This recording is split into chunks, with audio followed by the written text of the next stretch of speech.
शेतकऱ्याचं जीवन म्हणजे जिद्दीचं दुसरं नाव. रस्ते नाहीत पण तो पर्वत चढतो. ऊन पावसाची पर्वा नाही पण तो शेतात राबतो.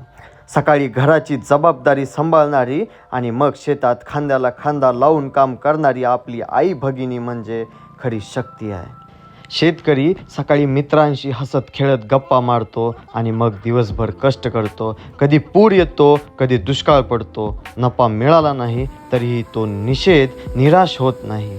उलट आणखी जोमाने काम करतो, कारण त्याच्यासाठी शेती ही फक्त उपजीविका नाही तर ती त्याची ओळख आहे, त्याचा अभिमान आहे. खरा आनंद म्हणजे परिस्थिती काहीही असो, मेहनतीतून हसत जगणं. आणि हे शेतकरी आपल्याला रोज शिकवतात आणि त्यातूनच आपण पुढं कसं वाटचाल केली पाहिजे हे शिकलं पाहिजे.